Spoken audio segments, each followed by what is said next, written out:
पर्याय नाही म्हणून भाजप केंद्रात सत्तेत आहे. भाजपसमोर भक्कम पर्याय उभा करण्याची गरज आहे. 2022 मधलं तृणमूल काँग्रेसच्या ममता बॅनर्जी यांचं हे विधान. त्यांच्या या विधानावरून ममता बॅनर्जी नरेंद्र मोदींसमोर पंतप्रधान पदाच्या उमेदवार म्हणून उभ्या राहतील आणि नवीन पर्याय म्हणून देशासमोर येतील असं बोललं गेलं. पण ममता बॅनर्जींच्या या विधानानंतर फक्त 4 वर्षात सध्याची परिस्थिती काय आहे? तर पश्चिम बंगाल में ममता बॅनर्जी के साथ खेला हो बे, हीच ब्रेकिंग न्यूज सकाळपासून फ्लॅश होते. पश्चिम बंगालमध्ये सलग 3 टर्म मुख्यमंत्री राहिलेल्या ममता बॅनर्जींच्या तृणमूल काँग्रेसला या निवडणुकीत मोठ्या पराभवाला सामोरं जावं लागलंय. 2021च्या निवडणुकीत 215 जागा जिंकणाऱ्या टीएमसी पक्षाला या निवडणुकीत संध्याकाळी 7 पर्यंत हाती आलेल्या कलांनुसार फक्त 83 जागा जिंकता आल्यात. तर 77 जागांवर गेल्या निवडणुकीत आघाडीवर असणाऱ्या भाजपनं मात्र यावेळी मोठा खेळ केलाय. यावेळी भाजप संध्याकाळी 7 पर्यंतच्या कलांनुसार 204 जागांवर आघाडीवर असल्याचं सांगण्यात येत आहे. त्यामुळे आता सध्या चर्चा होते ती बंगालच्या जनतेनं ममता बॅनर्जींना पर्याय शोधल्याची. 2024च्या लोकसभेला 400 पारचा नारा देणारी भाजप 250 पार सुद्धा पोहोचली नाही. हा विरोधातल्या इंडिया आघाडीचा सगळ्यात मोठा विजय होता. या आघाडीत काँग्रेससोबतच शरद पवार, उद्धव ठाकरे, ममता बॅनर्जी, अरविंद केजरीवाल, MK स्टॅलिन अशा दिग्गज नेत्यांच्या पक्षांची फौज होती. त्यामुळे हे सगळे नेते भाजपसमोर मोठं आव्हान उभं करणार असंच बोललं जात होतं. पण 2024च्या लोकसभेनंतर मात्र या सगळ्याच नेत्यांना आपापल्या राज्यात सत्ता खेचण्यात किंवा टिकवण्यात अपयश आल्याचं दिसतंय. भाजपनं लोकसभेनंतर राज्यांच्या विधानसभांमध्ये मोठं कमबॅक कसं केलं, भाजपनं आपले हे विरोधक कसे संपवले, त्याची स्टोरी सांगणारा हा व्हिडिओ. नमस्कार, मी शार्दूल आणि तुम्ही बघताय बोल भिडू. भाजपने विरोधक कसे संपवले हे बघण्याआधी सध्या भाजपची देशभरातल्या किती राज्यांमध्ये सत्ता आहे हे पाहणं महत्त्वाचं ठरतं. 2014ला देशाच्या सार्वत्रिक लोकसभा निवडणुकांआधी भाजपची सत्ता असलेली राज्य होती फक्त 7. गुजरात, राजस्थान, मध्य प्रदेश, छत्तीसगड आणि गोवा या 5 राज्यांमध्ये तेव्हा भाजपचे मुख्यमंत्री होते. तर पंजाबमध्ये शिरोमणी अकाली दल आणि आंध्र प्रदेशात TDP सोबत भाजप सत्तेत होती. पण सध्याची स्थिती बघितली तर पश्चिम बंगालचे निकाल हाती यायच्या आधी भाजप एकूण 19 राज्यांमध्ये सत्तेत आहे. यामध्ये उत्तर भारताचा विचार केला तर उत्तर प्रदेश, बिहार, दिल्ली, उत्तराखंड, हरियाणा या राज्यांमध्ये भाजपची सत्ता आहे. यात बिहार सोडला तर इतर सगळ्या राज्यांमध्ये भाजप एकहाती सत्तेत आहे. पण बिहारमध्ये आता मुख्यमंत्री सुद्धा भाजपचेच आहेत. पश्चिम भारताचा विचार केला तर महाराष्ट्र, गुजरात, गोवा, राजस्थान या राज्यांमध्ये भाजप सत्तेत आहे. यात महाराष्ट्र सोडला तर इतर सगळ्या राज्यांमध्ये भाजपची एकहाती सत्ता आहे.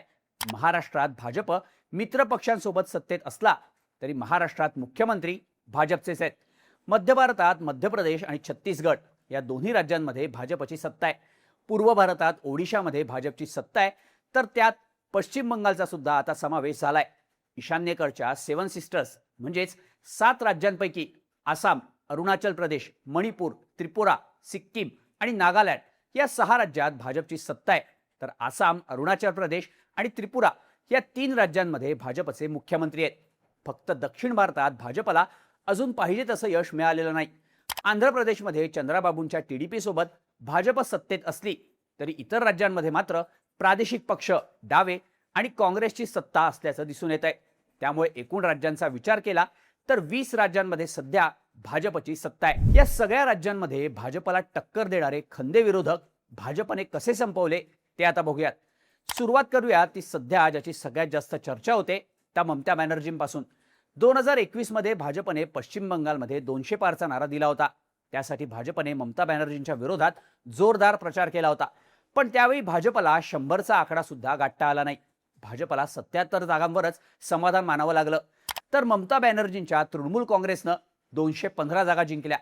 ही गोष्ट भाजपच्या जिव्हारी लागणारी होती.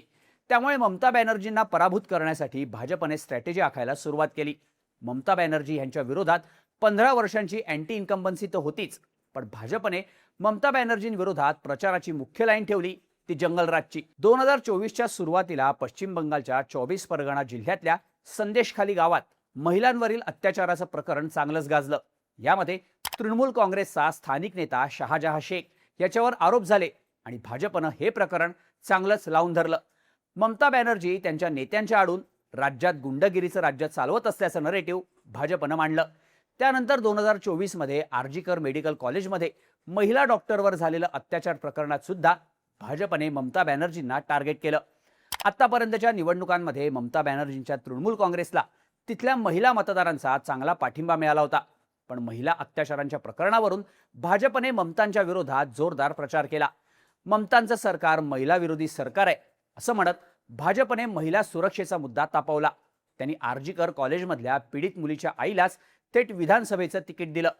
तर महिलांना दरमहा 3,000 रुपये आर्थिक मदत, सरकारी बसमधून महिलांना मोफत प्रवास अशा महिलांना थेट लाभ देणाऱ्या योजनांची भाजपने घोषणा केली. याआधी महाराष्ट्र, मध्य प्रदेश अशा राज्यांमध्ये भाजपनं महिला मतदारांना दिलेलं आर्थिक योजनांचं आश्वासन पूर्ण केल्यानं पश्चिम बंगालच्या महिलाही यावेळी ममता बॅनर्जी यांच्या बाजूने न राहता भाजपच्या बाजूने राहिल्याचं सांगितलं जातं. बंगालमध्ये ममतांना हरवण्यासाठी भाजपनं केलेली दुसरी स्ट्रॅटेजी म्हणजे हिंदू मतांचं ध्रुवीकरण. भाजपला बंगालमध्ये हिंदुत्ववादी मतदारांची साथ मिळते हे 2021च्या निवडणुकीतून भाजपच्या लक्षात आलं होतं. त्यामुळे भाजपनं यावेळी संपूर्णपणे हिंदुत्ववादी मतांना आपल्या बाजूने करण्यासाठी पावलं उचलली. 2021च्या निवडणुकीत भाजपनं 6 मुस्लिम उमेदवारांना तिकीट दिलं होतं. पण यावेळी भाजपनं एकाही मुस्लिम उमेदवाराला तिकीट दिलं नाही. बंगालमध्ये निवडणुकीआधी झालेल्या SIR दरम्यान सुमारे 91 लाख मतदारांची नावं वगळण्यात आली. यात सर्वाधिक 4.5 लाख नावं मुस्लिम बहुल असलेल्या मुर्शिदाबाद जिल्ह्यातून कमी झाली, तर उत्तर 24 परगणा या मुस्लिम बहुल भागातून 3,25,000 नावं वगळली गेली. बांगलादेशात हिंदूंच्या विरोधात झालेल्या हिंसाचाराचा मुद्दाही भाजपनं चांगलाच उचलून धरला. तृणमूल कार्यकर्त्यांच्या दहशतीला घाबरून बऱ्याच ठिकाणी हिंदू मतदार मतदानासाठी बाहेर पडत नसत. त्यांना मतदान केंद्रांपर्यंत आणण्यासाठी भाजपनं यावेळी पूर्ण ताकद लावली. त्यासाठी RSSच्या स्वयंसेवकांनी सुद्धा पत्रकं वाटून मतदान करण्यासाठी जनजागृती केल्याचं सांगितलं जातं. एक बूथ 10 युवा या सूत्रानुसार प्रत्येक बूथवर भाजपनं आपले 10 कार्यकर्ते तैनात ठेवले होते. त्यामुळं भाजपचं संघटन मजबूत झाल्याचं दिसून आल्यानं हिंदुत्ववादी मतदार सुद्धा मतदानासाठी मोठ्या संख्येनं यावेळी बाहेर पडल्याचं सांगितलं जातं. YM म्हणजेच युवा आणि महिला फॅक्टर यावेळी भाजपला निवडणुकीत तारणार असल्याचं भाजपच्या अंतर्गत सर्व्हेमध्ये दिसून आलं होतं. त्यामुळं महिलांसोबतच तरुणांना आकर्षित करण्यासाठी सुद्धा भाजपनं प्रयत्न केले. राज्यात गुंतवणूक थांबल्यामुळे इथल्या तरुणांना रोजगार मिळत नाहीयेत. राज्यात कायदा आणि सुव्यवस्थेचा प्रश्न निर्माण झाल्यानं कंपन्या बंगालमधून बाहेर जात असल्याचा दावा भाजपनं केला. एकूणच बंगालमध्ये गेल्या काही वर्षात भाजपनं केलेलं प्लॅनिंग आणि निवडणुकीदरम्यान राबवलेलं मायक्रो मॅनेजमेंट यामुळे भाजपनं ममतांच्या सत्तेला पश्चिम बंगालमध्ये हादरा दिल्याचं सांगितलं जातं. भाजपने संपवलेले दुसरे विरोधक म्हणजे अरविंद केजरीवाल. अरविंद केजरीवालांनी भ्रष्टाचार विरोधी आंदोलनातून आम आदमी पक्षाची स्थापना केली आणि दिल्लीची सत्ता त्यांनी काबीज केली. 2014च्या मोदी लाटेत लोकसभेत भाजपला मोठं बहुमत मिळालेलं असताना सुद्धा अरविंद केजरीवाल यांनी 2015च्या दिल्ली विधानसभा निवडणुकीत 70 पैकी तब्बल 67 जागा जिंकल्या होत्या.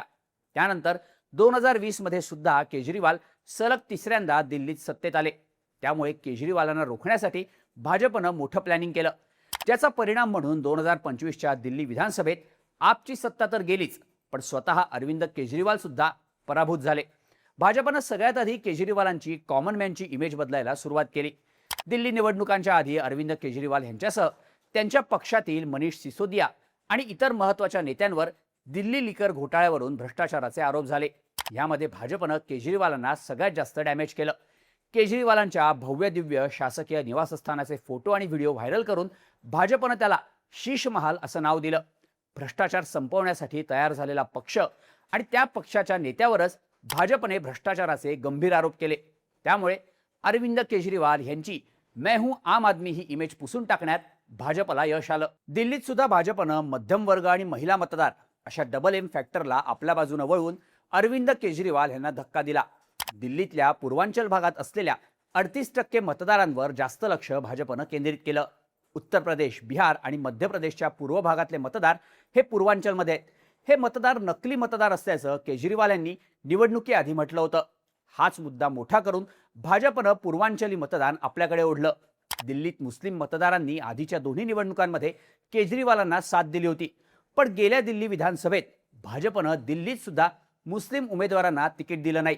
तिथं आप, काँग्रेस आणि MIM मुळे मुस्लिम मतदारांमध्ये विभाजन होणार हे गणित ओळखून भाजपनं तिथे हिंदू मतदारांचं ध्रुवीकरण केलं. ह्याच सगळ्या प्रयत्नातून भाजपनं केजरीवालांना मोठा दणका दिला. आता केजरीवालांच्या आपनं खूप कमी काळात राष्ट्रीय पक्षाचा दर्जा मिळवला, पण आता भाजप पुढच्या वर्षी पंजाबमधली आपची सत्ता उलथून टाकण्यासाठी सुद्धा आत्तापासूनच कामाला लागल्याचं दिसतं. राघव चड्ढांसह आपच्या पंजाबमधील 7 खासदारांनी भाजपमध्ये येणं हा त्याचाच भाग असल्याचं सांगितलं जातंय. त्यामुळे खूप कमी काळात राजकारणात लोकप्रियतेच्या शिखरावर पोहोचलेल्या अरविंद केजरीवाल यांना भाजपनं ट्रॅप केल्याचं सांगितलं जातं. यानंतर महाराष्ट्रातील शरद पवार आणि उद्धव ठाकरे या 2 नेत्यांबद्दल सुद्धा बोलावं लागतं. 2019 मध्ये भाजपनं अजित पवारांसोबत सकाळचा शपथविधी करून राष्ट्रवादी काँग्रेसमध्ये फूट पाडण्याची पहिली मूव खेळली होती, पण त्यावेळी शरद पवारांच्या खेळीमुळे ती मूव फेल गेली. भाजपला हे नक्कीच माहीत होतं की अखंड राष्ट्रवादी आणि अखंड शिवसेना असे 2 मोठे पक्ष राज्यात असताना महाराष्ट्रात एकट्या भाजपला सत्ता मिळणं शक्य नाही. 2019 मध्ये उद्धव ठाकरे भाजपपासून वेगळे झाल्यानंतर भाजपनं उद्धव ठाकरेंच्या शिवसेनेला फोडण्यासाठी रणनीती आखली आणि 2022 मध्ये एकनाथ शिंदेंना सोबत घेऊन उद्धव ठाकरेंना मोठा धक्का दिला. त्यानंतर पुढच्याच वर्षी अजित पवारांना सोबत घेऊन राष्ट्रवादी काँग्रेसमध्ये सुद्धा फूट यशस्वी करून दाखवली. यामुळे राज्यात सगळ्यात महत्त्वाच्या या 2 पक्षांची ताकद विभागण्यात, या दोन्ही नेत्यांचे पक्ष कमकुवत करण्यात भाजपला मोठं यश आलं, ज्याचा फायदा साहजिकच भाजपला झाला. लोकसभेत शरद पवार आणि उद्धव ठाकरेंना पक्षफुटीच्या नरेटिव्हमुळे सहानुभूती मिळाली असली तरी 6 महिन्यात झालेल्या विधानसभेत भाजपनं मोठं कमबॅक करत एकट्यानं 132 जागा जिंकल्या. ही गोष्ट शरद पवार आणि उद्धव ठाकरेंना मोठा धक्का देणारी होती. त्यानंतर मुंबई, पुणे, पिंपरी चिंचवड अशा महत्त्वाच्या महापालिकांमध्ये सुद्धा भाजपनं सत्ता मिळवत शरद पवार आणि उद्धव ठाकरेंच्या कमबॅकला कोणतीही संधीच ठेवली नसल्याचं आता सांगितलं जात आहे. एकंदरीतच भाजपला पूर्व ते पश्चिम आणि उत्तर भारतात आपले विरोधक संपवण्यात सध्या यश आल्याचं पाहायला मिळतंय. फक्त शेटजी भटजींचा पक्ष न राहता भाजप आता खऱ्या अर्थानं सर्वसमावेशक पक्ष झाल्याचं बोललं जात आहे. त्यामुळे आता भाजपचं नेक्स्ट टार्गेट दक्षिण भारत असल्याची चर्चा व्हायला लागली आहे. भाजपच्या या सगळ्या प्लॅनिंगबद्दल, विरोधकांना पराभूत करण्याच्या या योजनेबद्दल तुम्हाला काय वाटतं? याबद्दलच्या तुमच्या प्रतिक्रिया कमेंट करून नक्की सांगा आणि अशाच माहितीपूर्ण व्हिडिओजसाठी बोल भिडूच्या YouTube चॅनलला सबस्क्राईब करायला विसरू नका.